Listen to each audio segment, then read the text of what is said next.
Hi everyone, welcome to the Blessy and Joshua vlog. अनि आज चाहिँ हामीहरु ड्राई पिकनिक लुम्बिनी केबल कारमा जाँदै छौं।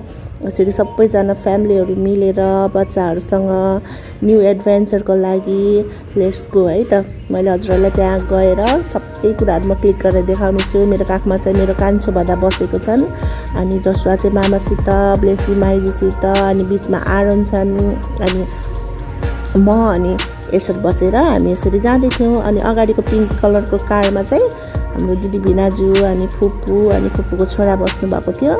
अनि यसरी चाहिँ हामी जाँदै थियौं अनि जाँदै हामी चाहिँ आइ पनि पुग्यौं केबल कारमा, लुम्बिनी केबल कारमा। अनि this is my first time जाँदै थिए अनि खुसी पनि लाग्दै थियो अनि आई एम भेरी एक्साइटेड। अनि त्यसपछि यतातिर टिकटिङहरु हुँदै थियो। म चाहिँ भिडियो बनाउने कोसिस गर्दै थिए, मोबाइलहरु हल्लिरहेको थियो। अनि यतिकैमा हामी सबैसित टिकट आइपुग्यो हातमा अनि हामीले चाहिँ सबै टिकटहरु स्क्यान गरेर चाहिँ हामी लाग्यो माथि डाँडामा माथि अब हेर्नुको लागि खेल्नुको लागि जाँदै थियौं। अनि यसरी चाहिँ सबैजना फोटो खिच्दै हेर्दै हिँडिराख्नु भएको थियो अनि एकदमै रमाइलो पनि भइरहेको थियो। अनि माथि उकालोमा जाँदा एकछिन स्यास्या पनि भइरहेको थियो तर पनि मजा आइरहेको थियो है।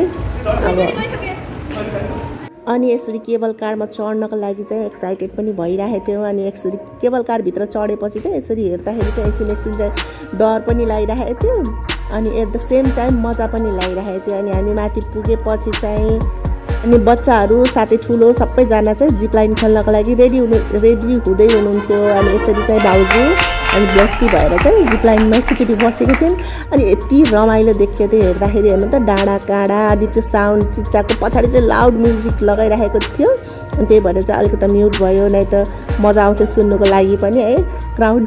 अनि यसरी चाहिँ फोटोहरु दुई चारवटा खिचेर चाहिँ फाइनल्ली हाम्रो दुईजना बेबीहरुको टर्न पनि आउँदैछ, एसर र अनि त्यसपछि जोशुवाको। हामीलाई चाहिँ हेर्दा चाहिँ यति डर लागिरहेको थियो, उनीहरु चाहिँ एकदमै खुसी भएर हेर्नु है कस्तरी खेलेछन्। Wow it's looks so excited है, उनीहरु हेर्नु त कति मजाले खेलेको थिएन। अनि त्यसपछि यताबाट चाहिँ एकजनाले यसरी दिएपछि चाहिँ हामी चाहिँ पिकअप गर्ने ठाउँमा चाहिँ पनि म गइसकेको थिए हेर्नुको लागि उनीहरुलाई कसरी बसेछन् भनेर। अनि रुएन होला भनेर फिल भइरहेको थियो तर उनीहरुलाई चाहिँ इन्टरभ्यु लिए जस्तो गरेर क्वेशन सोध्दाखेरि चाहिँ उनीहरु चाहिँ यति खुसी र त्यो कपडा चाहिँ खोल्नु मानेको थिएन नि, यो बेल्टहरु चाहिँ अझै खेल्ने भनेर। अनि त्यसपछि फकाएर चाहिँ ड्रेस त्यो बेल्टहरु खोल्न लगाए अनि त्यसपछि उनीहरुले खोलेन। अनि खोलेपछि चाहिँ उनीहरुलाई सोधे थियो कस्तो भयो भनेर। अलिकता पनि उनीहरुको फेसमा डर देखेको थिएन, उनीहरु चाहिँ धेरै खुसी एक्साइटेड त्यो एक्सप्रेस गरिरहेको थिएन। अनि आउँदै चाहिँ अनि बाबुहरु अनि ब्लेसी चाहिँ यहाँ खेलिरहेको रहेछ यो स्विङमा। अनि मैले पनि एकछिन चान्समा डान्स गरे, एकछिन बसेर चाहिँ ब्लेसीलाई क्यामेरा थमाइदिएर अनि म पनि एकछिन खेलेर भिडियो बनाए। मजा लागिरहेको थियो, एकछिन फ्रेस भयो। नानीहरु चाहिँ त्यहाँ हामी त्यहाँ बस्ने ठाउँ पनि थियो है एउटा त्यो यस्तो गार्डनहरु अनि त्यसपछि रेस्ट गर्ने ठाउँहरु सबै थियो तल माथि सबै ठाउँमा। अनि यतातिर ठुलो मान्छेहरु सबै बसिराख्नु भएको थियो, यतातिर चाहिँ बच्चाहरु बसेर खेलिरहेका थिएन। हाइड एन्ड सिक खेल्ने ठाउँ यो त्यहाँ सानो रेस्टुरेन्ट पनि थियो। अनि यसरी चाहिँ हामीहरु खेल्दै थियौं, बच्चाहरु पनि खेल्दै थिएन, रमाइलो गर्दै थियौं। अनि घरि यता खेल्ने घरि उता जाने गरिरहेका थिएन नानीहरु पनि। अनि एकदमै रमाइलो भइरहेको थियो, केटाकेटीहरु गफ पनि गरिरहेका थिएन मजाले। अनि त्यसपछि म चाहिँ एकछिन यसो भिडियो बनाए जस्तो गरे, फोटो चाहिँ खिच्न यत्रो भिडियोहरु बनायो, फोटो चाहिँ त्यति धेरै चाहिँ खिचिएन अनि भिडियो मात्र हो।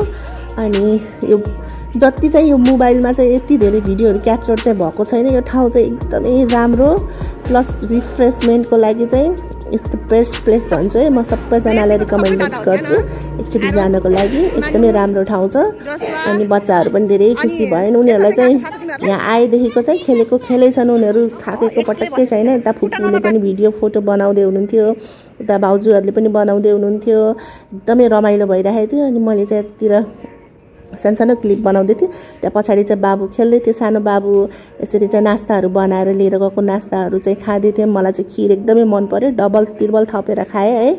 अनि त्यसपछि गुलियोली एनर्जी आएर होला अनि हिँड्न पनि सकियो। अनि खाँदै हिँड्दै गरिरहेको थियौं हामीहरु। अनि त्यसपछि चाहिँ अलमोस्ट हामी धेरैचोटि खेलेर भ्याएर चाहिँ हामी फेरि अब फर्किने प्लान गर्दै थियौँ, किनभने आज लक्ष्मी पूजाको दिन हो। हामी त लक्ष्मी पूजा सेलिब्रेट गर्दैनौँ, तर पनि भैरवामा चाहिँ एकदमै रमाइलो हुन्छ। हामी विदिन 1-2 घन्टापछि चाहिँ त्यहाँ पुगेर अनि त्यो साँझतिर घुम्न जाने प्लान गर्दै थियौँ लक्ष्मी पूजाको त्यो लाइटिङहरू हेर्नलाई। अनि त्यसपछि चाहिँ हामीहरू यसरी घर आउनको लागि खानासाना खाएर रेडी हुँदै थियौँ। अनि घरमा आएर चाहिँ हामी एकछिन फ्रेस भयौँ।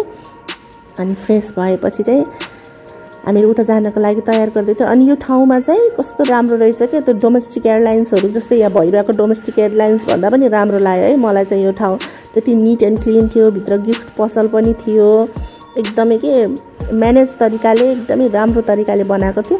अनि हामी साँझ आएपछि चाहिँ केटाकेटी सबैजना फ्रेस भएपछि हामी चाहिँ लाइटिङ हेर्नको लागि बाहिर बच्चाहरूलाई लिएर सबैजना भएर निस्केको थियौँ वकिङमा।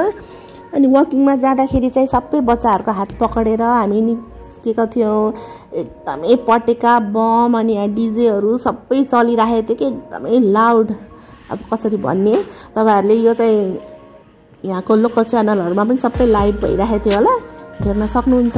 एकदमै रमाइलो। यो भिडियोमा त्यति देखिँदैन होला, यहाँ यत्तिकै भिजिट गर्दाखेरि चाहिँ त्यो फिलै डिफ्रेन्ट आउँछ कि। अनि बच्चाहरूको सामानहरू अनि त्यसपछि खानाहरू हुन्छ नि, स्ट्रिट फुडहरू त्यसरी बेचिरहेको थियो। हामी घर आएर पनि अब खानाहरू खाएको थियौँ, चियापानीहरू गरेको थियौँ। त्यति भोक त लागेको थिएन, मजाले बच्चाहरू खेल्दै हिँड्दाखेरि चाहिँ हामीलाई पनि रमाइलो भइरहेको थियो। अनि चाहिँ सामानहरू हेर्दै हिँडिरहेको थियो नि केटाकेटीहरूले पनि। बाटोमा खुट्टा राख्ने ठाउँ थिएन। हामी त अलि ठिकै टाइममा निस्केको भएर जाँदाखेरि चाहिँ हल्कै थियो, आउँदाखेरि चाहिँ पुरै प्याक, एकदमै प्याक थियो। पछाडि भाउजू फुपूहरूले पनि भिडियोहरू बनाउँदै हिँडिराख्नु भएको छ। अनि यसरी चाहिँ हामी गफ गर्दै हिँडिरहेको थियौँ। अनि ठ्याक्क ब्याङ्क रोड आउने बेलातिर त अझै भिड थियो। त्यो लाइटिङहरू चाहिँ एकदमै भव्य र सभ्य तरिकाले लगाएको थियो, मजा लागिरहेको थियो देखेर। अनि यसरी चाहिँ हामी इन्जोय गर्दै हिँडिरहेको थियौँ। तपाईँहरू पनि यस्तो लाइटिङहरू मनपर्छ भने भैरवामा आउन सक्नुहुन्छ। यो दीपावलीको टाइममा लक्ष्मी पूजातिरबाट सुरु हुन्छ, ठ्याक्कै यो तिहारको दिनसम्मै हुन्छ यो लाइटिङहरू। अनि लाइटिङहरू हेरेर भ्याएपछि चाहिँ सबै बच्चाहरूलाई चाहिँ अनि दाइले चाहिँ यो मिल्क सेक किनिदिनु भएको थियो। अनि सबैजनाले हामीले खाएर हामी घरतिर लाग्यौँ। Thank you for watching.